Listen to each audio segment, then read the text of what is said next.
Marjorie Taylor Greene is spilling all the secrets about Donald Trump covering up the Epstein files. She's calling out MAGA influencers. She's not holding back. She's been on social media making post after post. She's been on various right-wing podcasts exposing Donald Trump and his entire regime. Let me show you what went down. So Marjorie Taylor Greene just posted the following about MAGA influencers. All of you MAGA influencers and the rest, mocking the seriousness of women who were trafficked and raped as teenagers, and young women look like cult fools. Good luck trying to get women to vote for Republicans in the midterms, you insensitive clowns. The Republican Party already has a women voting problem. Keep mocking those of us who take rape and pedophilia seriously and demand accountability for corruption. Now, Marjorie Taylor Greene was also put on the list of politically exposed individuals by the Trump regime, where they basically tried to hide Donald Trump and his powerful friends, the Epstein class conduct, by also including names like Janis Joplin and the former Pope and Elvis and Marilyn Monroe, and all of these like random names were put, if they were even mentioned in a news article, while lots of the kind of Epstein class individuals and perpetrators weren't even on this politically exposed list. And Donald Trump was on the list, but he put all these other people in order to try to muddy the waters. Marjorie Taylor Greene's name was put on that list. And so she said, if you're going to put my name on your fake Epstein list, DOJ letter, then redact all 31 pages of the file with my name on it. What is there to hide? Unredact that stuff. Lauren Greene, Marjorie Taylor Greene's daughter, says the following regarding the Trump regime putting out that letter where the DOJ said that we have our politically exposed list and not the actual list that they're supposed to release. Greene's daughter writes, the corruption of the Epstein files is so extremely evil. They put out this list to deceive and desensitize the truth of innocence versus the real predators. Then Marjorie Taylor Greene went on this right-wing podcast called Keeping It Real, and she was just saying, here's what Donald Trump did. Here was the cover up. And I said to Donald, we have to release these files. I mean, you were out there saying you wanted to release it. We don't want to cover up for pedos. And then Donald Trump's like, those people are my friends, though, Marjorie. All of those people are my friends. I don't want to hurt them. And of course, we know Donald Trump's name has appeared over 38,000 times in the files. And from the unredacted files that have not been produced, potentially 1 million times Donald Trump's name is in it. He's a main character, folks. Here's what Marjorie Taylor Greene said when Trump called her directly. Play this clip. And then one day I get a phone call from the president in September, and he is so mad at me. And he's yelling at me, and he's angry at me. And the fact he's like, you're supporting Rand Paul Jr., and he's chewing me out for signing my name on Thomas Massie's discharge petition to release the Epstein files. And I'm trying to tell him, Mr. President, they say you did nothing wrong. Right. This needs to come out. Right. And so we're having this argument. And he tells me on this phone call, he's like, Marjorie, my friends will get hurt. That's it. That's it. I mean, that is it. Obviously, that's it. Because they're all in here. Imagine the phone calls. It's everyone. It's every single person is on this freaking list. They're all there. Every billionaire, heads of state, Larry Summers, Peter Thiel. They're all in there. And Marjorie Taylor Greene then went on another right-wing podcast and talked about Donald Trump's biggest miscalculation. Let's play it. It became a massive political problem. Biggest political miscalculation in Donald Trump's career was calling this a hoax, fighting the release of it, and having Mike Johnson, the speaker, refuse to bring the bill to the floor, to the point where Thomas Massie, myself, Nancy Mason, Lauren Boebert actually had to vote with all of the Democrats to get it released, to get it. And she said, I want to be very clear. People need to stop blaming, like, oh, Donald Trump's getting bad advice from this person. She goes, you have to understand, this is coming from Donald Trump. He's the one leading the main fight to cover up for the Epstein class, to cover up for the pedos. It's coming from Donald Trump directly. She says, Aisha goes, I know, I observed it. There was no one bigger MAGA than me. She says, I observed what he did. He's the one covering up for the pedos. He's the number one cover-upper for the Epstein class. Here she talks about that. Let's play it. Pam Bondi, she serves at the pleasure of the president and his administration, and those there are telling her, here's who you can prosecute. No, don't do this. I mean, they told her that the Epstein files, that fight to release the Epstein files came directly from President Trump. And I know a lot of people have a hard time with that, but that is the truth. He fought the hardest to stop these files from being released. And the only reason that he signed our bill that we passed in the House was because he had to. And then she says, she goes, you do realize, everybody in this guy's regime is Epstein, affiliated. She says, this is like the Epstein administration. She said, if you go back and look at his first administration, when you look at the files, she goes, it might as well be called the Epstein administration because they were all basically working for Epstein. He's on with Bannon and he's on with this person. I mean, you have emails, again, we're right when Donald Trump gets elected. Epstein's working to help find Donald Trump's Treasury Secretary. I mean, Epstein may have been the most influential person in Trump's first administration, and that's not an exaggeration. I mean, him and Bannon were working on all the appointments and everything. And so she's like, look, right now we learned what? RFK's a friend. Howard Lutnick's a friend. She goes, Dr. Oz invited Epstein to a Valentine's Day party when he knew Epstein's a pedo. Why are you inviting pedos to Valentine's Day parties? Howard Lutnick's taking his children to the island, that's Trump's commerce secretary, where the children get sex trafficked. He's told his friend, bring your little kids as well. And Marjorie Taylor Greene's like, what the hell's going on here? And then the host of the Right Wing podcast, she's like, yeah, well, what the heck is going on here? Play this clip. They gave no care to horrors and evil and the things that Jeffrey Epstein was doing, even to the point, I read this morning that Dr. Oz invited Epstein to some Valentine's Day party he and his wife were having in 2016. This is Dr. Oz that's currently serving in the Trump administration over Oz. Medicare. Exactly. But that was after Epstein had been convicted of pedophilia. So it's like, what?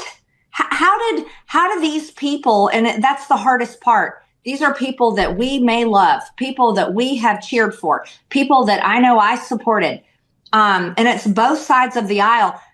Everybody has got to come to the horrible, nasty truth in our faces that they have all come together.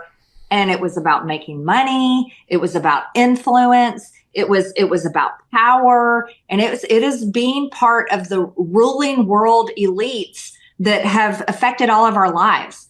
And if we as a country cannot swallow that down and hold our government accountable, Jillian, it's beyond, I think it's gone already, but it is past gone. If we cannot do that, seriously, if we can't say this, no, we've had it with every single one of you. Yes. Get the out of here. What are we? I'm joined now by Congressman Ro Khanna. Congressman, thanks for joining me.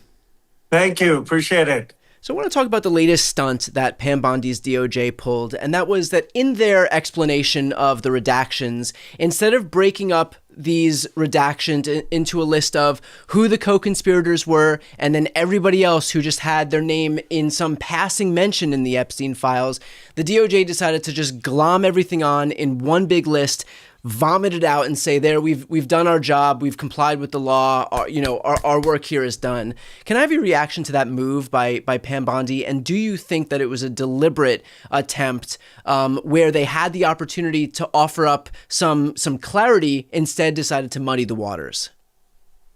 Well, of course, it's a deliberate attempt at muddying the waters and preventing the American public from knowing which politicians actually were involved with Epstein's crimes. I mean, they have Thomas Massie and me on the list. Obviously, our email's probably in some email, given that we've been driving this. They have Ronald Reagan on the list. They have Janis Joplin, who was, alive when Epstein was 17 years old Right. on the list. I mean, so it is absurd. And people are seeing it as absurd. They're seeing that this is a Justice Department that wants to protect the predators, that has no regard for the survivors, and that has created mass confusion. In terms of getting some clarity, is there anything that you can do from from Congress's side to maybe fix their list so that it's not so purposefully opaque? Well, the thing we need to do is perhaps pass a second law. I mean, Nancy Mace actually suggested that we could give further direction to the Epstein Transparency Act. But the main thing that we need to do is start to have accountability. I mean, we could take legal action to say they have not complied. That's why Massey and I initially asked for a special master. We could have congressional hearings, haul in to Congress the people who are actually in these files where we need to have accountability. So there are a lot of steps we can do. What I can tell you is this is losing them credibility, not just with Democrats, but with Republicans, and it is really hurting them within the Congress. Is there a reason that you can't take an all of the above approach where you do sue along with Thomas Massie and potentially even the victims to compel a special master to step in? Can you also, push the Republicans in charge of these congressional committees like James Comer to open congressional investigations? And can you pass a second law? I'm sure if the first one passed with unanimous support, except for Clay Higgins, there's going to be plenty of support even if Trump vetoes it to override a presidential veto. Well, a second law is certainly a possibility. Like I said, Nancy Mace has already floated that, and we could do it in defiance of a presidential veto like we did the first time. Yeah. We should have congressional hearings. I mean, we will when Garcia is chair of oversight, but we should have it now. I mean, the speaker should appoint Massey and me to head up a select committee to have all these people hold in front of Congress who have had some mention in the Epstein files where there's incriminating information. Or we could do it through the oversight committee. And then there's legal action. I mean, the Judge Engelmeyer invited Massey or I to bring a lawsuit. He invited the survivors to bring lawsuits. There is legal action that we can take as well. In terms of the immediate next steps here, because a lot is happening as it relates to the Epstein files, what should we expect in the coming days? In terms of new news. The first thing is the amount of people who are being exposed. I mean, you literally have France announcing special prosecutions, a special prosecution unit because of the amount of people being connected. You have the British monarchy in trouble with the former Prince Andrew. You have Peter Mandelson and the British government in trouble. You have people in the United States, Goldman Sachs' lawyer, allegations against Ambassador Tom Barak, who's our ambassador to Turkey, allegations against some of the most prominent people in technology. And it just gets deeper and deeper. And so one of the things that has sort of become self-fulfilling is even though there's been a partial release, this is exposing and taking down a lot of people who have been part of the Epstein class. And I think that it's just developing more and more anger in the American public to have a full disclosure. And the main thing, Brian, is to have accountability.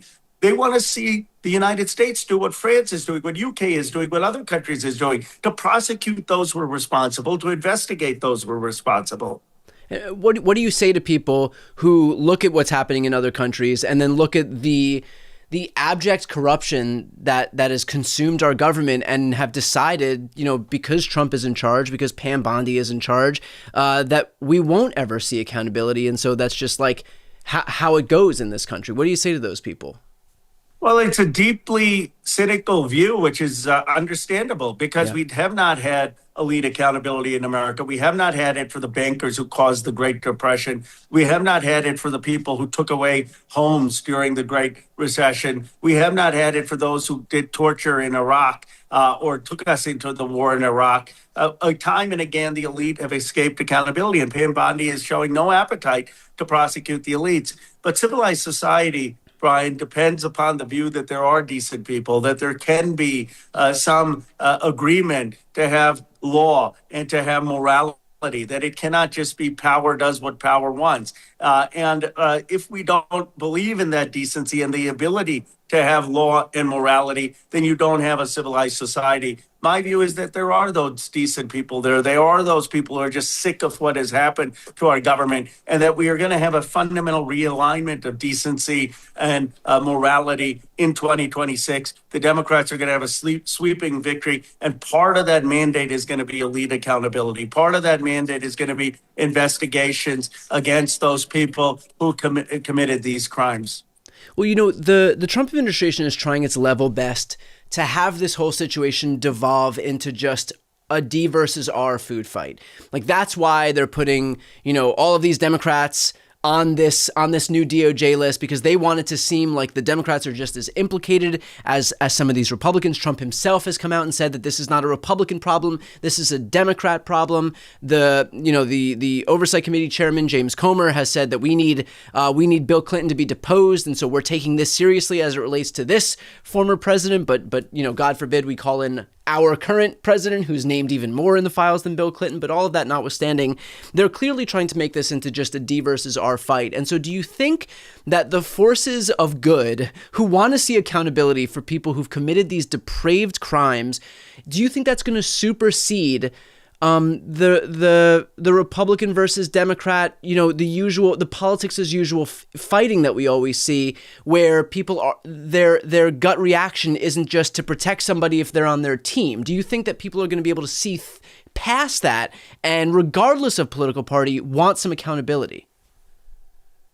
I do. I mean, look, no one is seeing this as a Republican versus Democratic thing. The average person is, and that's why you have folks like Thomas Massey talking about an Epstein class and an Epstein administration. What they see is powerful Democrats and powerful Republicans caught up in this. They see people in finance, in technology, in real estate, in Hollywood caught up. Are there big Democratic names caught up in this? Absolutely. And they should be prosecuted and they should be investigated. Are they big Republican names? Absolutely. Let's start with Howard Lutnick, who's lied to the American people, still in the cabinet, and took his family to Epstein's Island. Let's look at people like the Secretary of Navy or the Fed nominee to chair the Fed and their implications of the Epstein files. People want accountability. And let's look at this Ambassador Barak, who's now being said to have connections to Epstein, alleged connections. The point is that this rotted a group of people of power and wealth who thought they were above the law.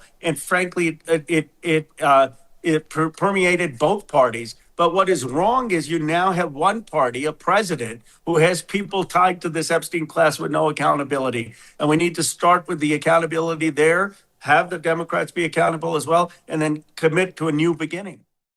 This is a very defining moment for America right now as we watch the nation, the government, the people really move in separate directions. But the normal American people, the working class, the middle class, the working poor, we're more isolated, but we're the only ones left, it feels like, who actually carry the torch of being a just nation. The American elites have convinced themselves that their personal immunity is national security. And as Pam Bondi said, if we went ahead and prosecuted everyone whose name was in the Epstein files, the entire system would collapse. If that's the case, then let it collapse.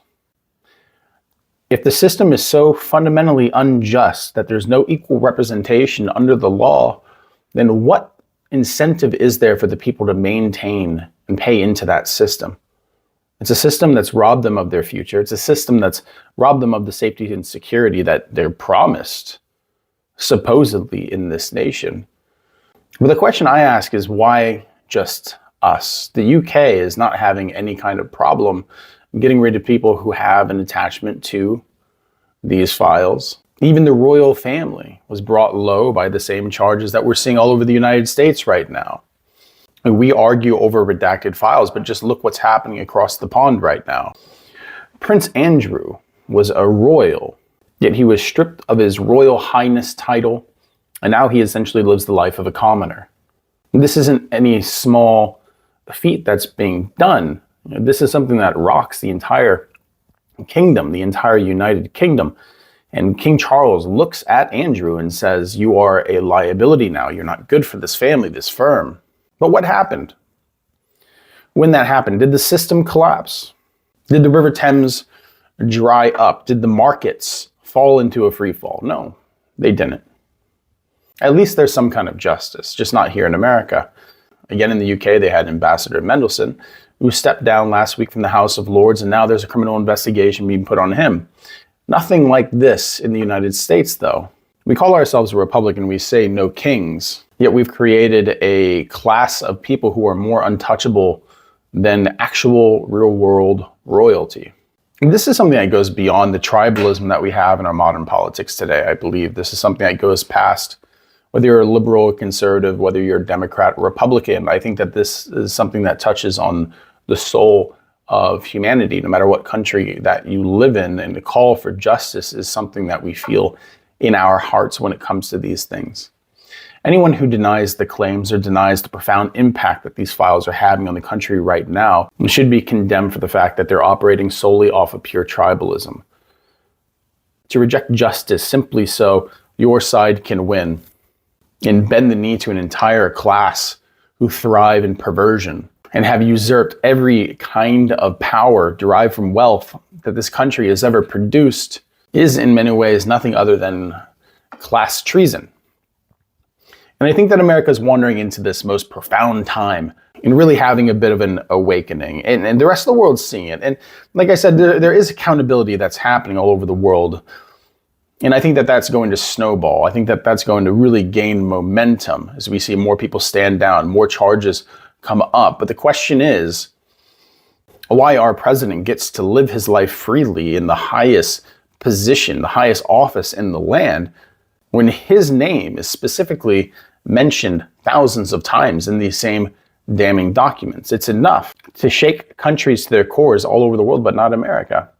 I mean, Keir Starmer, the Prime Minister of the UK, he might have to step down over the fact that he hired Mendelsohn. And he knew that he had a connection to Epstein. But what about the fact that our president himself was best friends for him for more than a decade? The relationship that they had is more than just a scandal. It's proven fact at this point. It's just what gravity those facts have that we debate about. But we have all these files in front of us, millions of documents, redacted or not, leaks coming out, still proving more atrocious behaviors. But at the same time, nothing happens. In a system that denies justice for the victim, simply because of the class that the accused was either born into or resides in now, is the sign of anything but a functioning, healthy republic.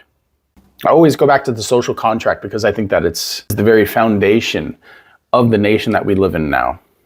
And the thing is, our country, our government, and the social contract has not just been broken, but it's been usurped. It's been bastardized. It's been turned into something that it's not supposed to be. Nothing is ever promised in America, sure, we can say that.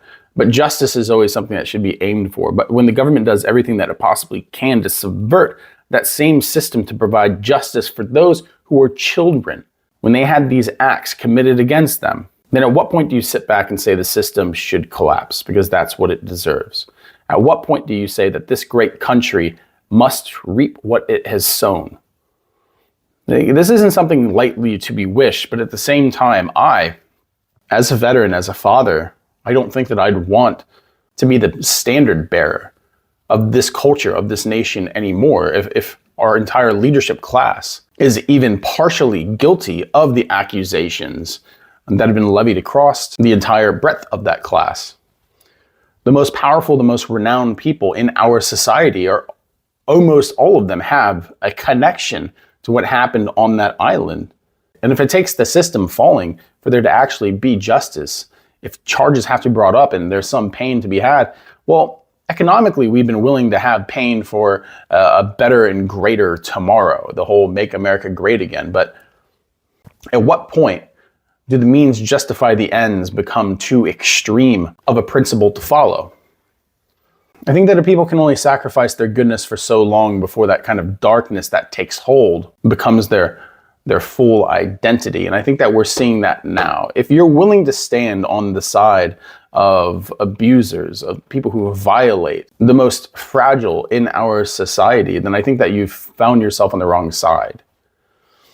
And I think that that's one of the most profound reasons why you're seeing MAGA kind of disintegrate or melt away around us. You don't see the same flags out in the front yards. You don't see the stickers. You don't see people wearing the hats anymore, because it is in our country becoming a bit of a mark of Cain. Because to still wear those things, to still voice your support for this administration, is in a way to validate that those kind of actions are okay. The lack of justice is fine because the means justify the ends. I say no. And hundreds of millions of people in this country, billions of people around the world also say no. If you feel like the system is wildly corrupt, if you feel like it is working against you, that is because it is. And this is just the most in-your-face proof of that. I can't even get away with a parking ticket. And you're going to sit here and tell me that a president of the United States, who has his name featured as one of the main participants in the greatest child trafficking ring of all time, gets to get away with it? Then yeah, obviously the system's unjust. So the question is, how much are the American people willing to take before they let that system collapse, and what that collapse actually looks like? Like I said, when you take away the prime minister, when you take away Prince Andrew, when you take away corporate leaders, does the global market, does the global economy simply just fall through? No, this is a fear tactic. This is a fear tactic to protect people from actually being charged and having the consequences of their actions, whether present or past, put upon their shoulders. In reality, the political class, the corporate class, the technocrats, once one of them are gone, another will rise up. That's how our corporate system, that's how our capitalistic system actually functions. If one man disappears, the entire thing doesn't crumble. And that's one of the beautiful things about how our bureaucracy in America, for all of its faults, is structured. Yes, it is very big, but one of the benefits of that is that when a handful of people get thrown in prison as they should, the whole thing doesn't collapse. Because the entire system in America isn't dependent on a few hundred people. If anything, at that point, when they're at that level, they're simply advisors. The truth is, these years right now will go down into history as a make it or break it moment for America, where we're seeing our nation diverge into two different directions. One which wants to keep its connection with its allies, one that wants to maintain its trajectory into progress, and the other one that wants to fall back into the worst kind of autocracy, oligarchy, technocracy, and feudalism. So the choice should be easy. But we have to recognize that a system that's run by people who are all blackmailing each other will never actually operate in the interest of the common person. There's no interest in actually fulfilling that social contract. Not when every decision that's made, the intention behind it is to keep secrets hidden. There has to be a clean slate. There has to be a clean sweep of the ruling powers in America. I feel like this is the only way that America can actually kind of not only get back the respect that it's lost around the world, but actually gain a foothold in survival in the future. We've seen a consolidation of wealth in this country to such an extreme degree. And as we've talked about again and again and again, because the point needs to be made again and again and again. And the top 10 people in this country have more wealth than 90% of this country, is lunacy. But at the same time, our government solely works for the interest of those people while cutting away all social programs, all kinds of support that make life actually livable in this country. We don't think that the prices are going to go up any higher. Of course they will.